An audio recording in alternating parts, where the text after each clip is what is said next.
Island. Welcome to episode 19 of Beers and Real Estate. Today we are at Crook Point Brewing in East Providence. It's a beautiful day. This facility opened up about a year ago. And man, it's a great facility. They have a room that you can rent to do events. Actually, they have 2 rooms. They even have another area where people just go and do all the tasting, and then there's even an outdoor area too. And they have parking. Yeah. So, it's just a great facility to come and have some beers. But not only do they specialize in beers, they also have a boatload of seltzers. Yeah. Like all sorts. I've never seen so many seltzers in my life. Outstanding. Yeah. Outstanding. Like amazing. So, we'll be chatting a little bit about real estate. We know last week a new president has been New elected. administration. Yeah. Yeah, so we're going to be discussing how that might affect interest rate, if at all. So make sure you stay tuned in. We'll all touch base on that. And then we're also going to be rating the beers.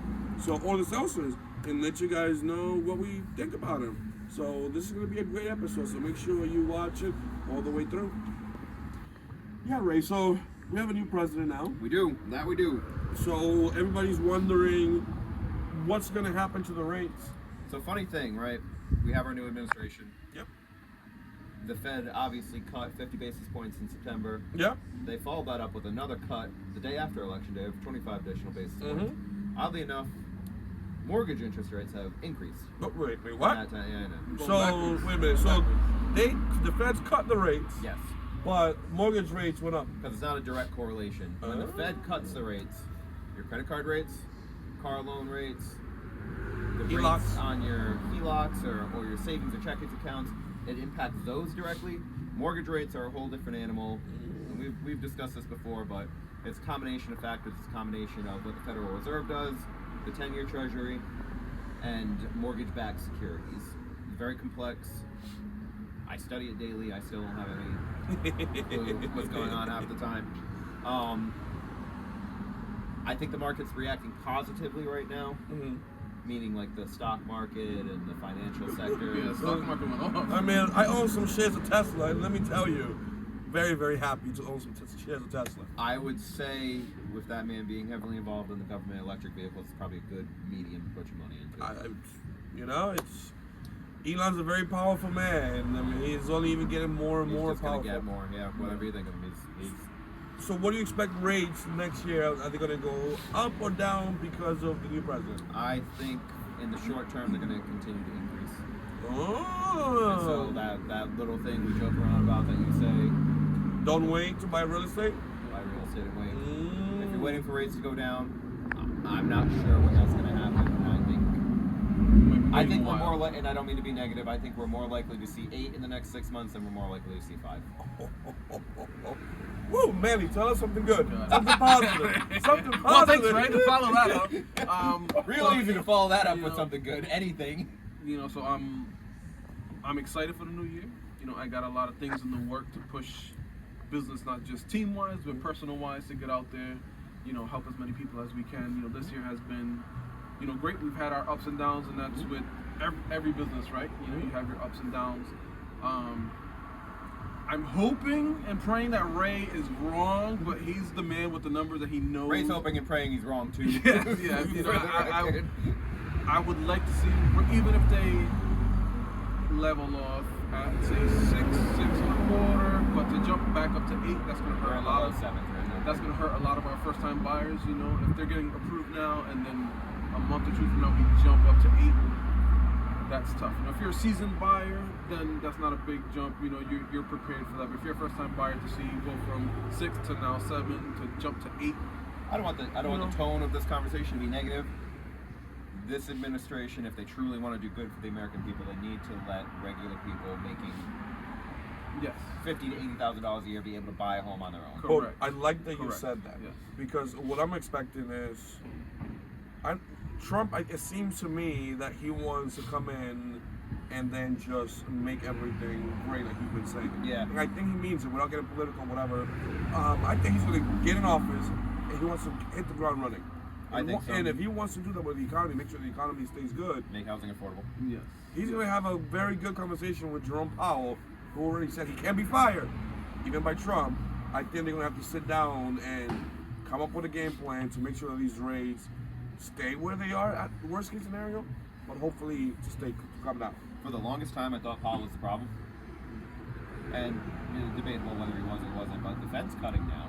The market is just, we're in unknown territory. Yeah. But I'm going to be the positive one, and I'm going to say I think rates will come down, not substantially, but they will be back in the sixes. If you could get to high fives, low sixes, you open up doors for people that right now those doors are closed. Correct. So a lot of people, those doors have closed, like you said. If we stabilize at that rate, high fives, low sixes, that's a good spot. For me, my personal opinion, I think you guys agree, the American dream is home ownership. Absolutely, still is. Independence, financial stability, and I want to see that open to more segments of the population. Because I meet with a lot of people and they're just priced out, and it's unfortunate. Yes. Yeah, so let's remain positive for 2025. Hopefully, great things are coming. I think so. Now it's going to be a favorite part of the show, which is when we rate the top beers that we had at Crook Point. Did you say this was your favorite brewery? It's one of my favorite breweries, people. After being here today, this beautiful scenery, definitely one of my favorite breweries. So, Ray, what did you have? What'd you rate it? So I had a couple of seltzers throughout the night. I had a Moscow Mule seltzer, and I had a Moscow Mule seltzer. Yeah. Ooh. Yeah, and I had a Granny Apple Smith seltzer. And the Moscow Mule 8-1. It's hard. Moscow Mule is one of my favorite drinks, so that's a hard comp. I'm not gonna lie. It was good. It tasted like it was supposed to. Granny Apple one though, bro. That's like a 9.7. That was outstanding. Wow, that's 9.7. Outstanding. That's high for Ray. Okay. Oh, Manny. So I had two different drinks tonight. I had their Cali, which is their West Coast IPA. I love my IPAs. This wasn't too strong, not too citrusy. I'll give it a solid 8.0. It was a good beer. I did drink two of them. Yep. I also tried their Fall Punch, which was made with a. That was a big hit. That was a big hit tonight. It was made with a grape ale beer, some seltzer on orange seltzer, I believe, cranberry, and it was amazing. I'll give that one a 9.5. All right. I'm not one to go away from the IPAs, but that was an amazing drink.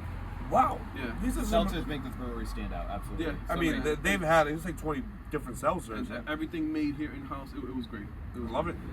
Guys, I had the lager. It's called the Marzan. Great beer. I've been sticking to lagers lately. I've been doing a lot of IPAs. Lighter beer. Yeah, great beer. 9.0. Absolutely great beer. You could drink it all day long. Great taste. Yeah, you can't go wrong. I didn't have too many because I was being a little. No, you're being good tonight. I was being a little good, but 9.0. Highly recommend this place. One of my favorite breweries. So if you're in East Providence, come by. Even with the traffic, it's worth it. Trust me. Trust these guys. It was great place. Definitely worth it. I didn't hit traffic on the bridge today. I hit traffic on 95. I didn't hit traffic on the bridge. See? It was one way. Traffic somewhere. Yeah, they get you one way or another. Yeah. But guys, that is episode number 19 of Beers and Real Estate. Yes, sir. Make sure you stay tuned for episode 20. We're going to be positive for 2025. It will be a little bit more positive for that episode. Yeah. Hoy se bebe. That's right. What he said. Bye.